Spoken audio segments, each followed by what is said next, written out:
2021 সালের Copa America, 2022 সালের বিশ্বকাপ, 2024 সালে আবার কোপা আমেরিকা। 2021 সালে বিশ্ব ফুটবলে আর্জেন্টিনার রাজত্বের যে ইতিবৃত্ত শুরু হয়েছিল সেটা আরও একটা মাইলস্টোন ছিল আজ। কলম্বিয়াকে 1-0 গোলে হারিয়ে কোপা চ্যাম্পিয়ন হলো আর্জেন্টিনা। শুধু চ্যাম্পিয়নই হলো না, কোপা আমেরিকার ইতিহাসে এককভাবে সর্বোচ্চ 16 বার চ্যাম্পিয়ন এখন আর্জেন্টিনা। এই ফাইনালটা একটু অন্যরকম।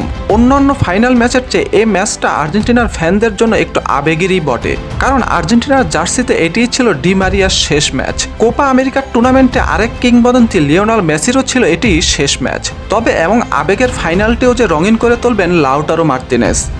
112 মিনিটে তার একমাত্র গোলেই টানা দ্বিতীয়বারের মতো কোপা আমেরিকার চ্যাম্পিয়ন হয় আর্জেন্টিনা। ফাইনালে কলম্বিয়ার বিপক্ষে জয় দিয়ে চক্র পূরণ করল আর্জেন্টিনা। 2021 সালে কোপা আমেরিকার ফাইনালে ব্রাজিলকে হারিয়ে দীর্ঘদিনের শিরোপা খরা কাটায় তারা। এরপর 2022 সালে 36 বছর পর বিশ্বকাপ জেতে আলবিসেলেস তারা। তারপর আজ আবারও কোপা আমেরিকার শিরোপা জেতে চক্র পূরণ করল মেসিরা। কলম্বিয়ার উগ্র সমর্থকদের কারণে 1 ঘন্টা 20 মিনিট পর মাঠে গড়ায় কোপা আমেরিকার ফাইনাল ম্যাচটি। তবে ম্যাচের শুরু থেকে আর্জেন্টিনাকে বেশ চাপে রাখে কলম্বিয়া। একের পর এক আক্রমণে ব্যস্ত থাকেন হামিজ রদ্রিগেজরা। অন্যদিকে আর্জেন্টিনাও বেশ কয়েকবার হানা দিয়েছিল কলম্বিয়ার ডেরায়। খেলার 6 মিনিটে অবশ্য বেঁচে যায় আলবিসেলেস তারা। কলম্বিয়ার কর্ডোবার শট পোস্টে লেগে বেরিয়ে যায়।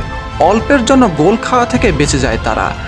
তবে ঠিক 4 মিনিট পরে আবারও আক্রমণ চালায় কলম্বিয়া, কিন্তু সে যাত্রায় গোল আদায় করতে ব্যর্থ হয় তারা।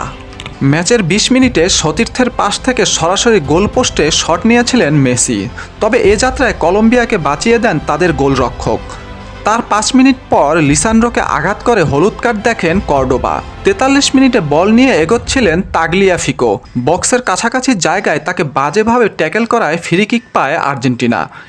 এ থেকে বক্সের মধ্যে উড়িয়ে বল মারেন মেসি। সতীর্থের হেড চলে যায় ক্রসবারের উপর দিয়ে। আক্রমণ এবং প্রতি আক্রমণে গোলশূন্য সমতায় শেষ হয় প্রথমার্ধ। দ্বিতীয়ার্ধে শুরু থেকেই দাপট ধরে রাখে কলম্বিয়া। আক্রমণে উঠেছিল কয়েকবার, কিন্তু 58 মিনিটে কোনো রকম বেঁচে যায় কলম্বিয়া। বাঁ দিক থেকে বল নিয়ে একেবারে প্রতিপক্ষের ডেরায় ঢুকে পড়েন ডি মারিয়া। তার নেয়া শট কোনো রকমে ঠেকিয়ে দেন কলম্বিয়ার গোলরক্ষক কামিলো ভার্গাস। লিওনেল স্ক্যালিনোকে সচরাচর মাথা গরম করতে দেখা যায় না, তবে এদিন তিনি মেজাজ হারালেন। কলম্বিয়ার ফুটবলারদের মারকোটে ফুটবল দেখে নিজেকে আর ধরে রাখতে পারেননি তিনি। কোপা আমেরিকার টুর্নামেন্টে আর মাঠে নামা হবে না মেসির, এটা এক প্রকার নিশ্চিত।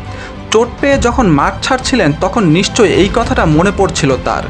ম্যাচের 66 মিনিটে কান্না ভেজা চোখে মাঠ থেকে উঠে গেলেন মেসি। প্রথমার্ধের 35তম মিনিটে চোট পেয়েছিলেন আর্জেন্টিনার অধিনায়ক। তারপর বাকি সময়টা তাকে ভুগতে দেখা যায়। ভালোভাবে খেলতেও পারছিলেন না। অবশেষে 66 মিনিটে তাকে উঠে যেতে হলো মাঠ থেকে। এরপরে দেখা যায় বেঞ্চে বসে অঝরে কান্না করছেন তিনি। মেসি উঠে যাওয়ার পর কিছুটা ছন্নছাড়া ফুটবল খেলতে থাকে আর্জেন্টিনা। আক্রমণে উঠেও তার কোনো ফল পাচ্ছিল না আর্জেন্টিনা। 87 মিনিটে এগিয়ে যেতে পারত আর্জেন্টিনা। গঞ্জালেসের হেড অল্পের জন্য বাইরে দিয়ে চলে যায়। 91 মিনিটে ভালো সুযোগ পেয়েছিল ডি মারিয়া। বিপক্ষে গোলরক্ষকের ভুলে তিনি সুযোগ পেয়েছিলেন, কিন্তু ফাঁকা পেয়েও বল নিয়ন্ত্রণ করতে না পারায় সুযোগ নষ্ট হয়।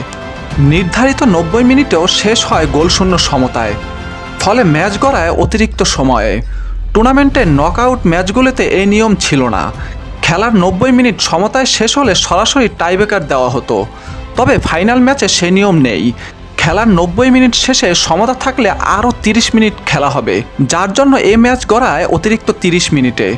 অতিরিক্ত সময়েও একের পর এক আক্রমণ করে গেছে দুদল, তবে কাঙ্ক্ষিত গোলের দেখা পাচ্ছিল না কোনো দলই। অবশেষে সোনার হরিণ নামক সেই গোলটি পেয়ে যায় আর্জেন্টিনা। 112 মিনিটে এলো কাঙ্ক্ষিত সেই গোল। মাঝমাঠ থেকে লাউটারো মার্তিনেজকে বল উড়িয়ে দিলেন লো সেলসো। বক্সের ভিতর ঢুকে নিখুঁত শটে বল জালে জড়ান লাউতারো। আর সেই গোলেই টানা দ্বিতীয়বারের মতো কোপা আমেরিকার শিরোপা ঘরে তোলে আর্জেন্টিনা। সেই সঙ্গে কোপা আমেরিকার ইতিহাসে এককভাবে সর্বোচ্চ 16 বার চ্যাম্পিয়ন এখন আর্জেন্টিনা।